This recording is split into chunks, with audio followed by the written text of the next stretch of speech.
Lagi. Uy!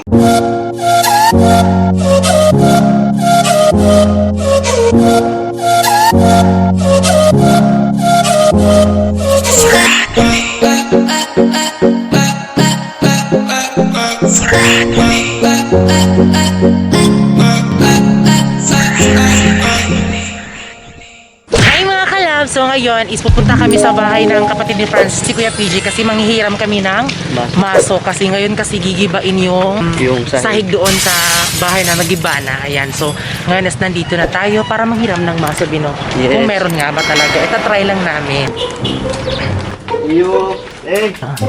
So ayun mga kalab, ito na pala yung maso mga kalab para pangdukdok sa ulo ng dahil matigas. So ayun mga kalab, dahil isa lang po yung nakuha namin, nahiram namin na maso, Bino. Yes, Isa lang. So bibili kami ng So, isa para yes, mas bibili na lang madali kami. namin siraan yung sahig namin mga kalab. Yes. Kasi ngayon si Francis lang din si Uncle Ebet yung magtatrabaho ngayon kasi yung mga kapatid ni Francis wala pa.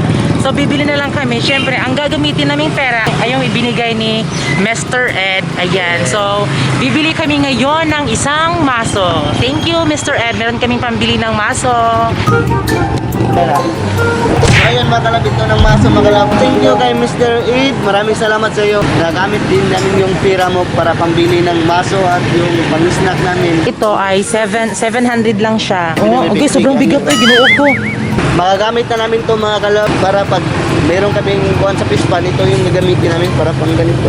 Anak mga kalab, anak. So ayun mga kalab, nakarating na kami sa bahay namin, sa lupa namin. So sisira na namin ngayon yung sahig namin mga kalab. Ipakita namin mga kalab kung paano sisiraan yung sahig namin mga kalab.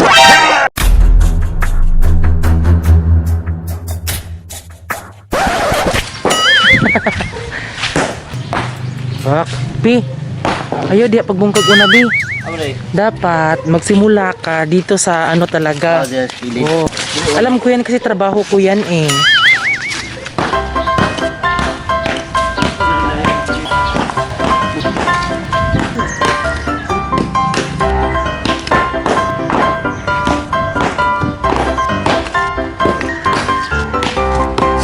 So sobrang excited na ako makalab. Hindi lang pala madali yung sumira ng sahig makalab. Sobrang matigas talaga. Ayan, sobrang excited nyo mga kalab. So ayan mga kalab, napapansin ko, so dapat kung magigiba sila Francis, so kailangan nating lumayo kasi di ba yung pinupukpukan nila is tumatalsik yung mga semento. Imbis na sira na yung mukha ko, baka mas maging masira pa ito, di ba? Di ba? So kailangan nating lumayo.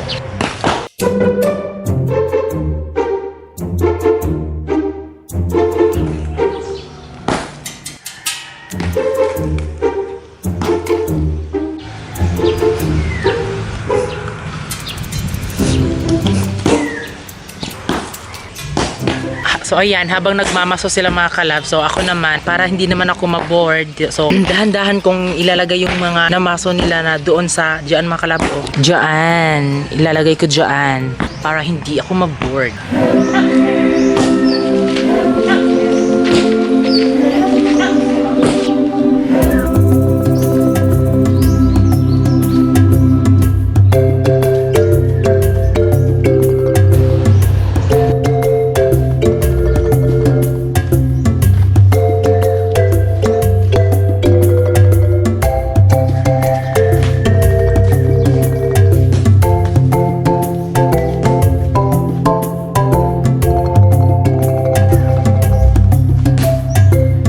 So ayun mga kalab, break time muna at syempre snack time. Disclaimer, hindi po sa amin yung cigarette na pag-utusan lang po ni Uncle Ebet na bumili kami ng cigarette.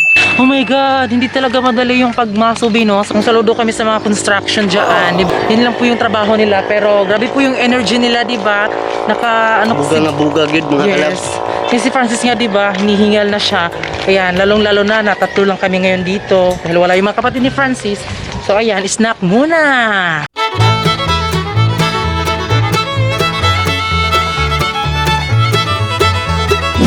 Paano magmaso si bakla? Simple lang. Kunin, ito, ayan. So, syempre, para mas magka-energy tayo, syempre, kailangan muna natin ng pause, di ba? Then, go! Uy! Uy! may mga nangungutang sa'yo, pwede mo dito ilabas yung problema mo sa mga nangutang, sa mga nambabash. Yan.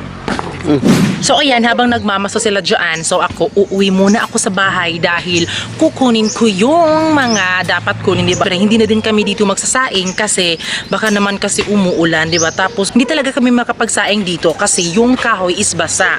So doon na lang kami magsasaing sa bahay ng mama ko. At syempre mangungutang naman tayo ng bigas kasi naubusan kami sa bahay. Uy, vlog kami ng vlog pero wala na pala kaming bigas. Ginuupo.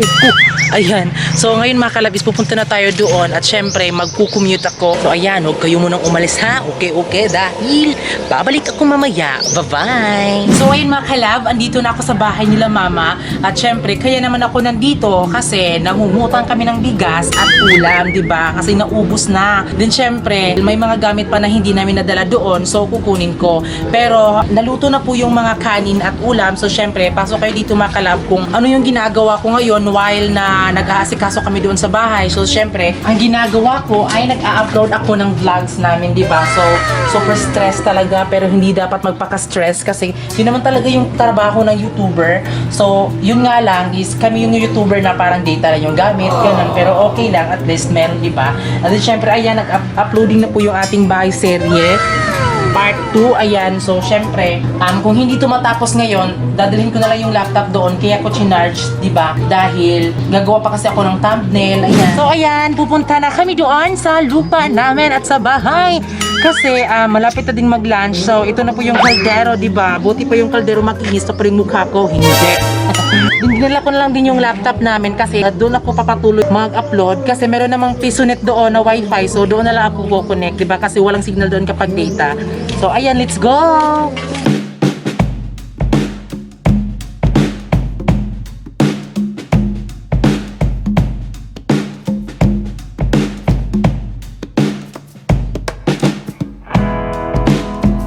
So yun mga kalab, natuluyan na talaga nasira namin yung sahig mga kalab, pero meron pang natira, kunti na lang. So ayan, ito na po yung naabutan namin. Yehey! Wala ka na naalag ito sila. Konti na lang po mga kalab. Ayan, ito na po yung ganap ngayon. Tadan! Tinutulungan kami ng kapitbahay namin mga kalab, si kuya. Yung nag-ano ng kuryente namin. Tinulungan niya kami. Sana all mabait. So ayan, sira na po yung ibang, yung sahig. So ayun mga kalab, natapos na nalbagin yung kalahati ng sahig namin mga kalab. So ngayon, kakain muna kami para may sulod yung tiyan namin mga kalab. Para magka-energy sila. Ayan. Ayan, pinahiram na naman kami ng upuan ni kuya. Ayan.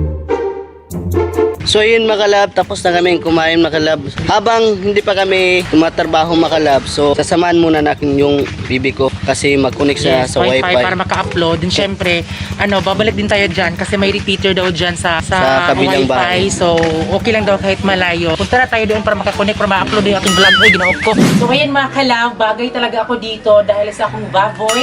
So, ayan, andito ako sa loob ng kulungan ng baboy kasi umuulan siya at din syempre, kailangan hindi dapat mabasa yung laptop, di ba? Kasi alam niyo naman mahal, tapos wala kami kapera-pera.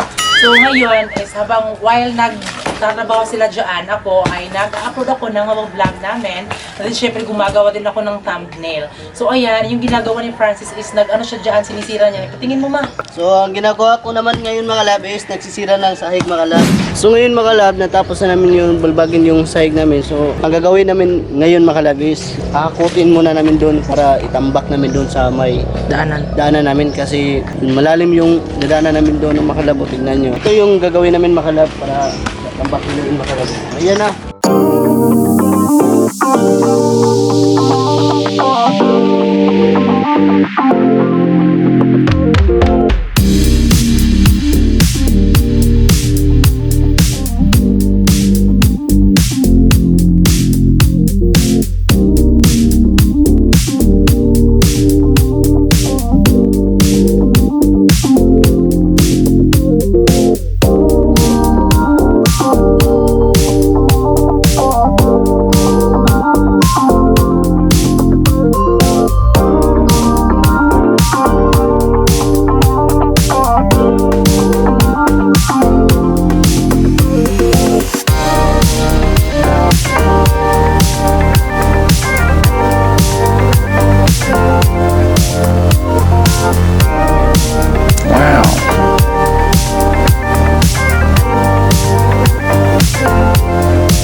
tomorrow.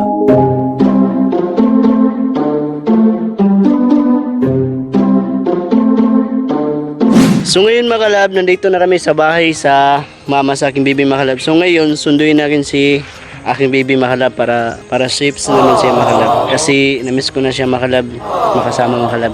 Tara mga kalab, sunduin natin mga kalab. Ang sinasakyan ko lang mga kalab, yung bike nila, auntie mga kalab. Oh, napaka-race. First time pa na ako mga kalab mag-bike nga ako race sa. Sige lang mga kalab, basta paingon ako sa akong baby. At least na siya para sa kuha. Ayan po yung baby ko mga kalab. Mayroon siyang kasama mga kalab. Oh. Tignan nyo. Ito yung best friend niya mga kalab.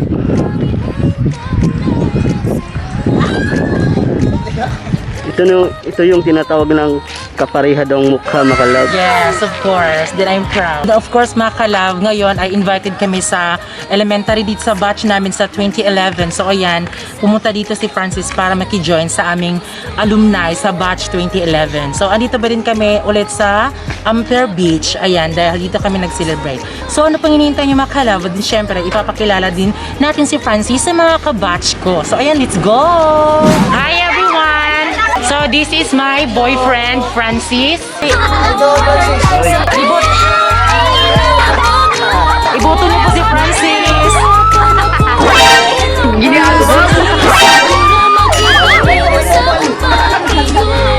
So, ayan mga kalab, ito po yung mga kabatchmate ko sa 2011. So,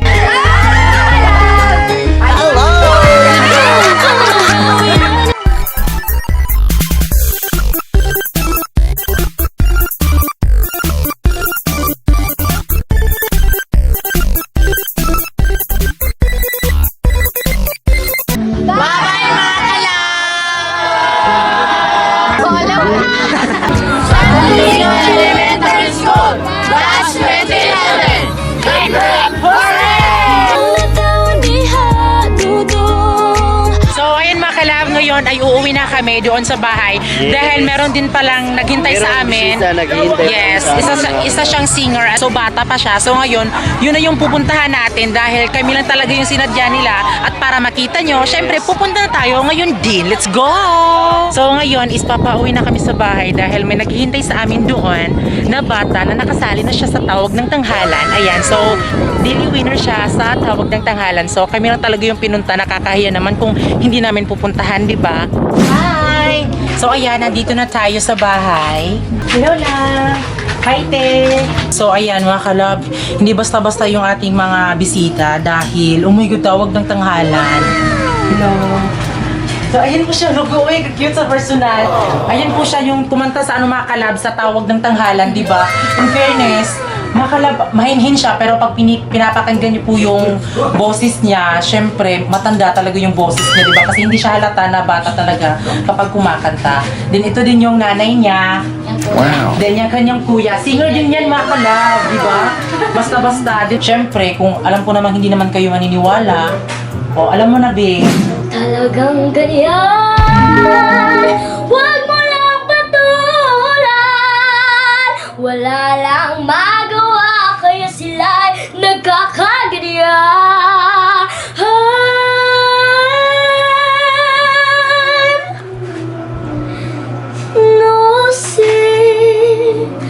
No si pala si.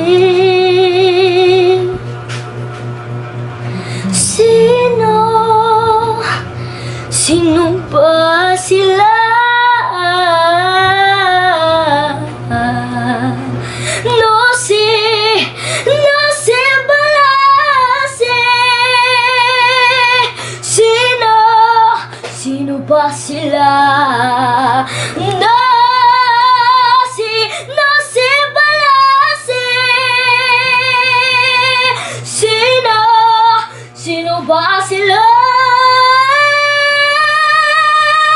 No si balase.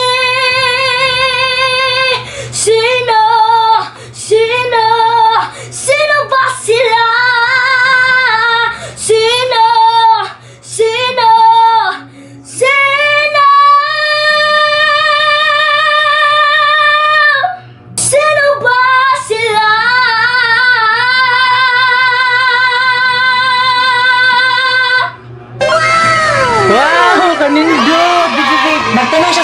kung sino ba ako. Kung hindi ako makasagot kasi kumakanta pa siya.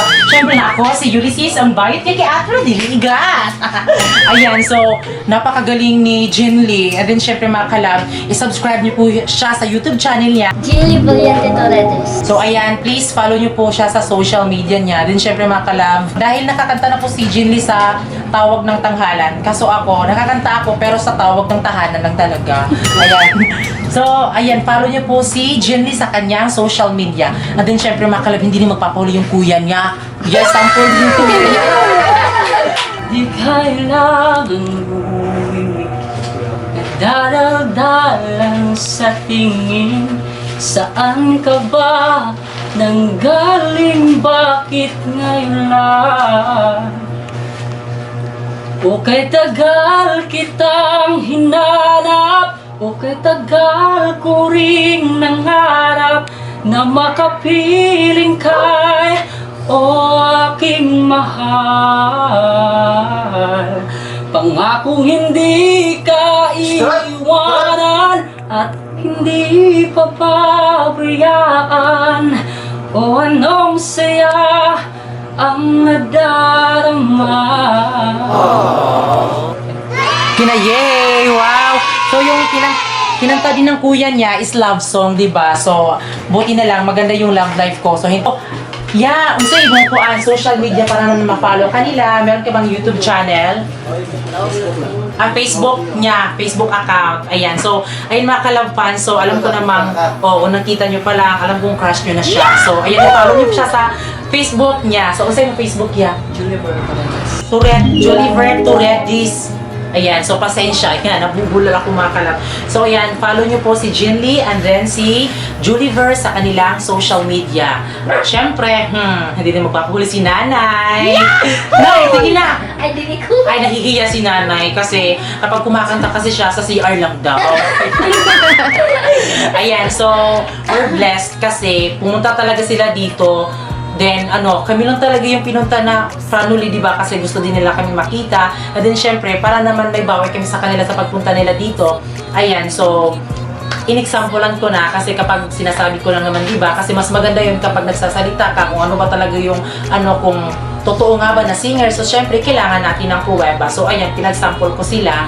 At ayan, di ba, pinakitaan na nila tayo. So, ayan. So, napag-isipan ko na ayoko na lang mag-vlog, mag-singer na lang din ako. Ayan, so, ayan, ito yung ating Pahim Girl, and then yung ating Tawag ng Tanghalan. Diba si Jin Lee, ayan. So, kung nakikita nyo si Jin Lee, mga kalab, hindi talaga halata na singer siya. Parang lang siyang simpleng bata na naglalaro lang, ganyan. So, hindi mo rin alam mga kalab kung totoo nga ba talaga yung boses niya. Baka magsabi na naman dyan na lip-sync. O, paano yun masasabi mga kalab, no? Ayan, so thank you dahil pumunta sila dito kahit na sobrang busy nila. So, kami na talaga yung pinuntahan nila dito. Ayan. Diba? I hope na nagustuhan nyo at i-follow nyo po sila sa kanilang social media at comment below hashtag Jinly and hashtag Joliver. So, ayan. Ngamusta ni mo ay